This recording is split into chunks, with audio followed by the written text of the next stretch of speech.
మాట్లాడి హామీ జేసీ గారితో మాట్లాడండి. వస్తారండి. మీరు రేపు పొద్దున కన్నీరులో కూర్చుంటారు. మేము ఏ దేవుడిని ముక్కోవాలి, మళ్ళీ ఏ దేవుడిని ముక్కోవాలి?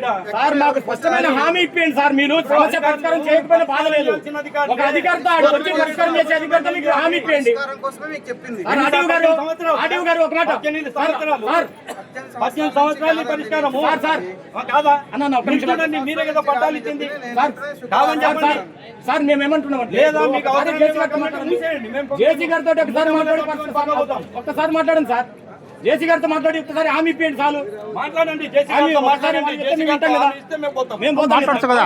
రేపు మీరు ఉండరు సార్. మీరు వెళ్ళిపోతారు. మీరు వెళ్ళిపోతే మళ్ళీ రేపు ఇంకొక అధికారిని పెడితే మేము మళ్ళీ వాళ్ళని అడగలేం కదా.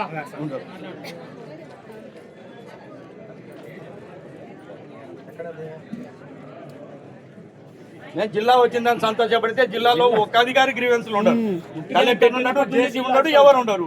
ఇంకెందుకు మాకు అక్కడ నుండి ఇక్కడికి రావాలంటే ఎంత దూరం, ఎంత ప్రయాస, కూలీ పని చేసుకునేవాళ్ళు. పైగా అర్జీలు తీసుకునేటప్పుడు ఎగతాళి చేస్తున్నారు.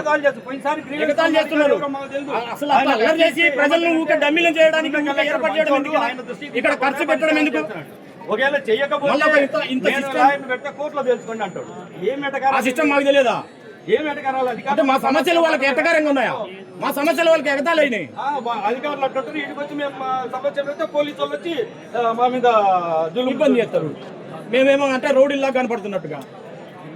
మా సమస్య ఇచ్చింది కదా మీ ముందే. మా సమస్య వీడియో రికార్డులు ఉన్నాయి. మేము వేగంగా మాట్లాడడం ఏది కూడా మీ ఎదురుగానే కదా వీడియో రికార్డులు ఉన్నాయి. ఆయన మాట్లాడిన మాటలు మరి అంత దళితులు అంటే అంత చిన్న చూపా అని మేము అడుగుతున్నాం సార్. మీరు ఆగాలి కదా, మీరు ఆగాలి కదా. మేమే దొమ్మిగా మీ ఆఫీసులోకి దూరిపోతుంటే మీరు రావాలా? అధికారి కన్నా ముందు మీరు వచ్చి నిలబడ్డం ఏంటి? అధికారి కన్నా మీరు వచ్చి నిలబడ్డం ఏంటి? మీరు అది చేసి డ్రగ్స్ ఉందని చెప్పేసి మీరు మాట్లాడినారు. డ్రగ్స్ ఉందని చెప్పి చాలా మంది చూసా. నీకన్నా ఎక్కువ చూసింటావేమో నువ్వు. కానీ నీ బిహేవియర్ మార్చుకో. అధికారులతో మేము మాట్లాడుతున్నాము.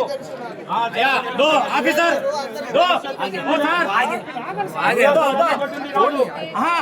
సార్, నువ్వు సమస్యను పెంచద్దు. హలో సార్, సమస్యను పెంచమంటే అయితే కరెక్ట్ కాదు. ఇది నువ్వు సమస్యను పెంచాలి, కరెక్ట్ కాదు. నువ్వు సమస్యను పెంచుతున్నావు.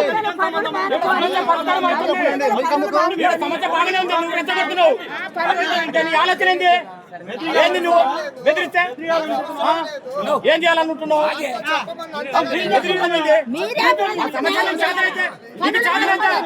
నీకు చేతనైతే మా సమస్య పరిష్కారం చెప్పి అది కరెక్ట్. బెదిరిస్తే ఊరుకా స్పష్టమైన హామీ ఇప్పియండి సార్. మీరు బుద్ధి పుట్టిన రోజులకు చేయండి. 10 సంవత్సరాలకు రోడ్డు వేయండి. స్పష్టమైన హామీ ఇప్పియండి. 18 ఏళ్ల నుండి ఎదురు చూస్తున్నాం. 18 ఏళ్ల నుండి రోడ్డు రాకలా ఇప్పుడు కాలనీకి సంబంధించిన ఇబ్బంది చేస్తున్నారు. ఈ రోజుకి దానికి దిక్కు లేదు.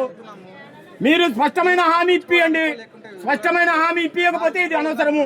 ఇక్కడ కార్యక్రమం ఏర్పాటు చేయడమే దండగా. మేము ఎక్కడ ఇబ్బంది పడుతున్నామంటే 18 సంవత్సరాలు మీలాంటి అధికారులే కదా.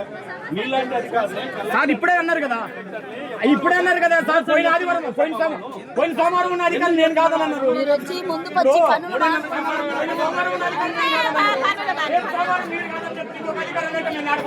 మా బాధ అది సార్. నేను అనేది అది కాదు సార్. పోయిన సోమవారం ఇచ్చిన అధికారి, పోయిన వారం సోమవారం ఇచ్చిన అధికారి మాది. ఇప్పుడు రేపు పొద్దున నువ్వు ఉండవు, నీ మొబైల్ కామన్నాడు. మేము ఎవరిని అడగాల? మా సమస్య పరిష్కారం చేయాలా? అధికారులు మారినప్పుడు మేము తిరగడానికి 18 ఏళ్ళు పట్టింది. 18 ఏళ్ళు పట్టింది మా రోడ్డు సమస్య లేకపోవడం వల్ల. మా పట్ల అధికారులు చేసిన కల ఉంటే పోతాం. మేము ఒక్క హామీ మేము పోతామమ్మా. ఇప్పుడు జేసీ కానీ పోతాం. మాకు ఇక్కడ పరిష్కారం అయితే మేము మీటింగ్ కాడైనా కూర్చుంటాము. కేసులైనా మేము భయపడము. ఎందుకంటే మాకు అక్కడ లైఫ్ అండ్ డెత్ సమస్య. కేసులకు భయపడే ప్రశ్నే లేదు.